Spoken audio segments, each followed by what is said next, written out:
Well, howdy there, folks, and welcome back. I'm on a roll. I feel like I'm on a roll anyway. Today is Thursday evening.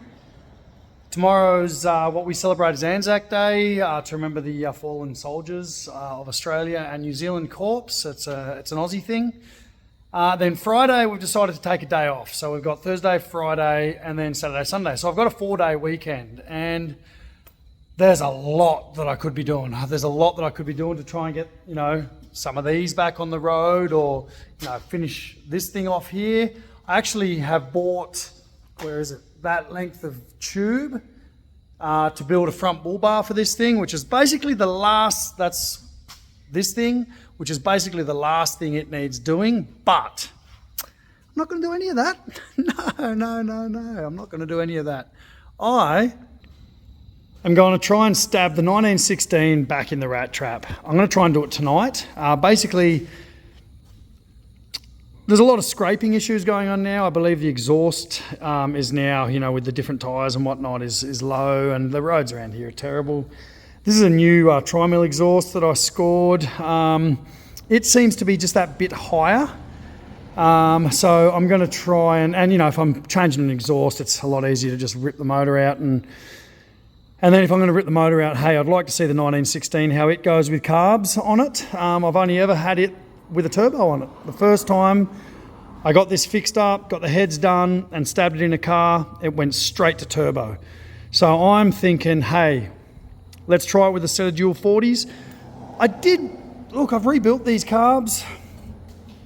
These are a genuine set of Webers. I got a feeling I'm just going to put the HPMX 40s on it. I know they run, the linkages all work. It's going to be the quickest thing to do. So let's see if I can do this in a night. I've got about 2, maximum 3 hours. So I better get stuck into it.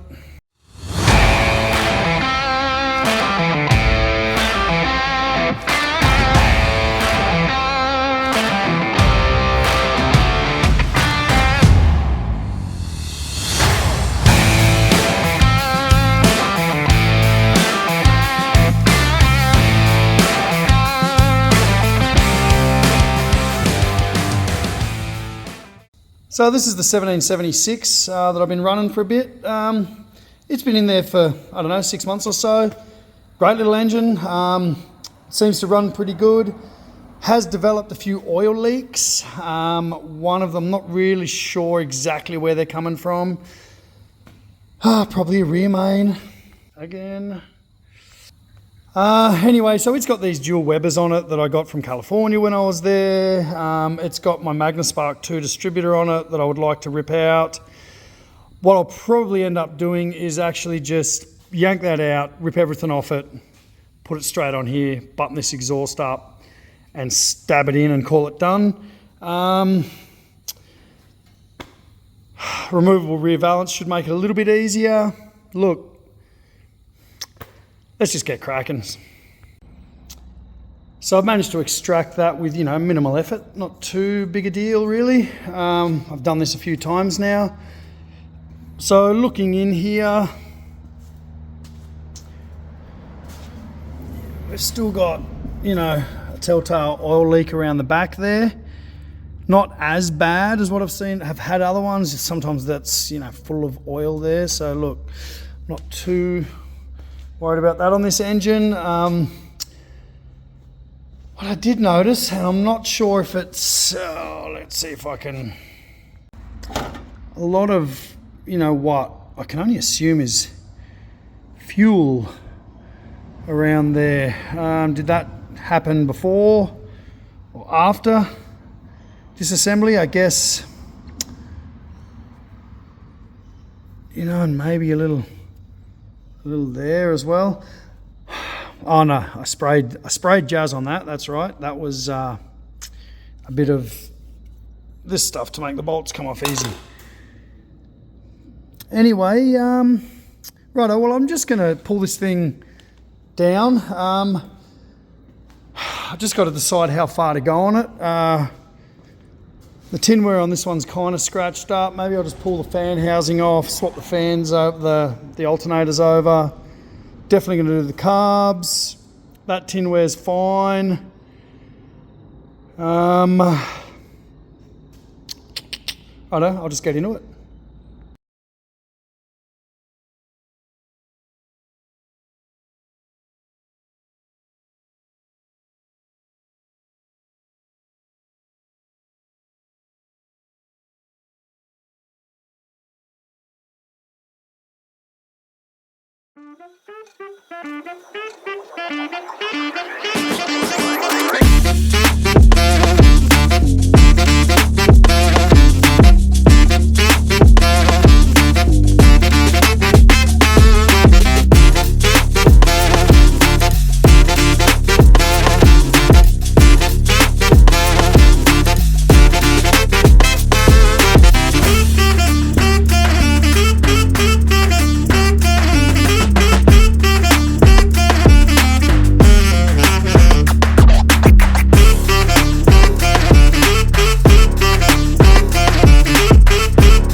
Tighten the carbs up.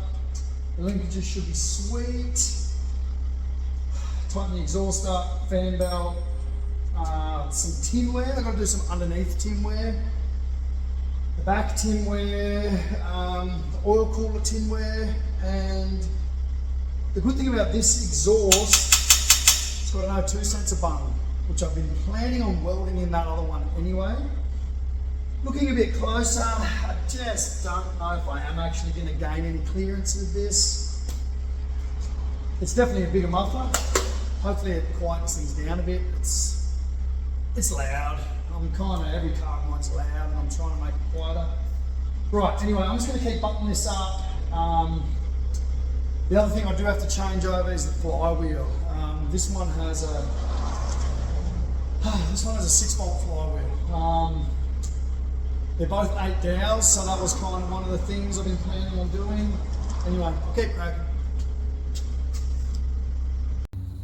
So you can see in there, one of the main culprits. I think it's actually blowing up out of the dipstick tube is, one of the issues. Basically this engine, I pretty much just slapped heads on it, pistons and heads and exhaust and threw it in the car. So it might be time to just go over it and have, give it a bit of a tidy up and see where it's leaking from. I know there's a seal under here, and you can see it's leaking out of there as well. Good little engine this. This is the CT1600, the last of the air-cooled engines, bought out to 1776. All right, I'll get a jack under there and start the process. Yep, I've done it again. I'm running overtime. But amongst all that mess is one stripped engine and one built engine about to go back in.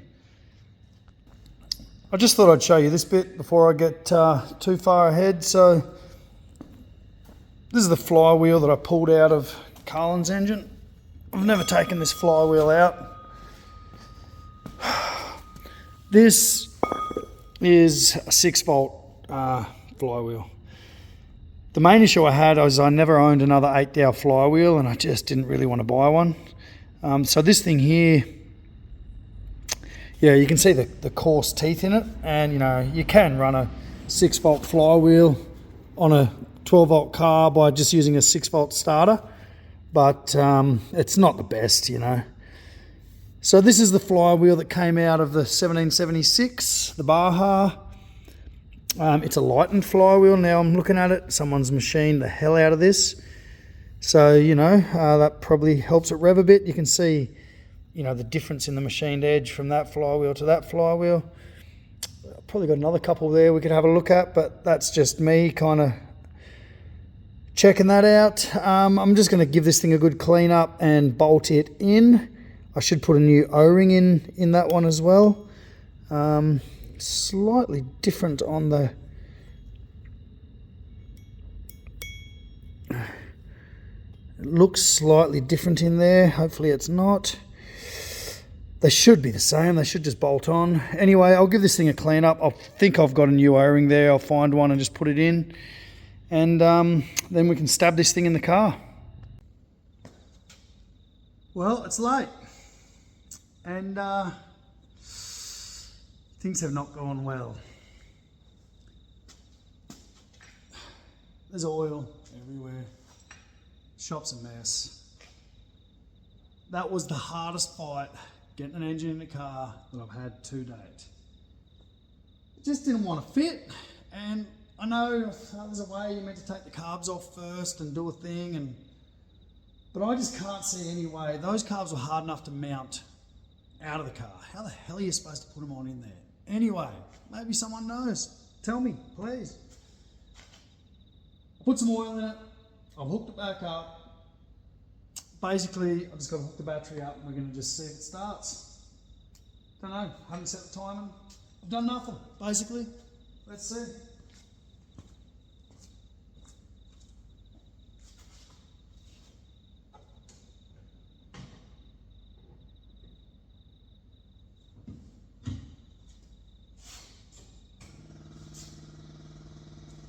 Just to check for any major fuel leaks.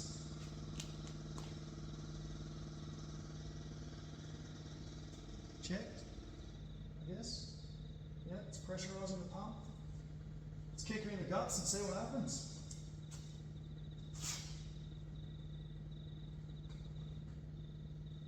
Nothing.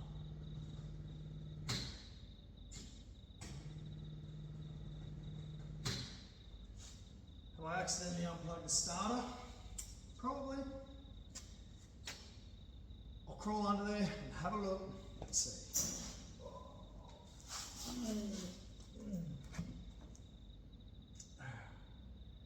Yep, there it is.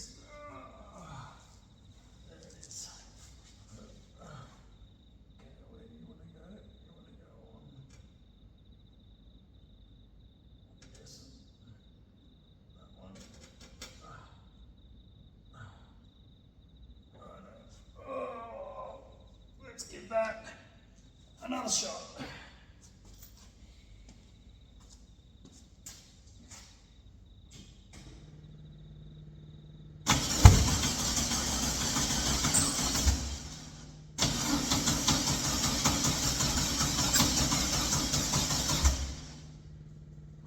Got a feeling I'm 180 out. I'm just going to, just the way the plugs were looking on the thing didn't look right. I'm just going to give it that 180 and see if that does it. So, one which is there, I reckon that's there. And I reckon that's there.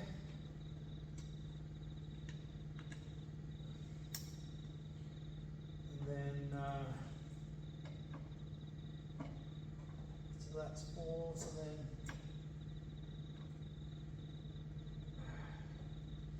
3 and 2, basically.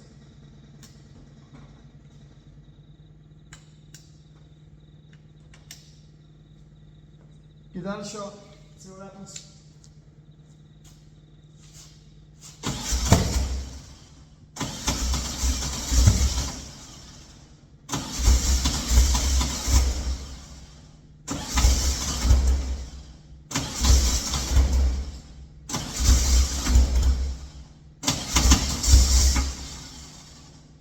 Probably should try and get a bit of fuel.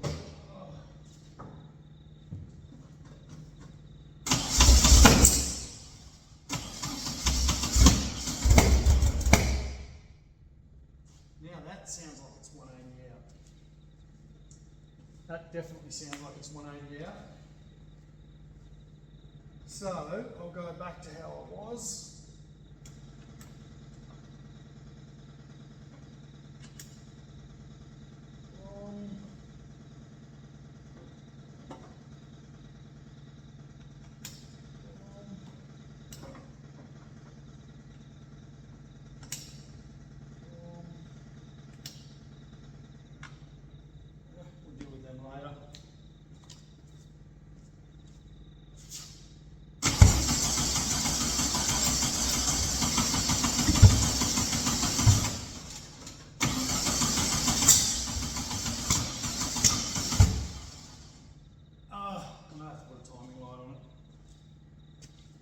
just see where I'm at.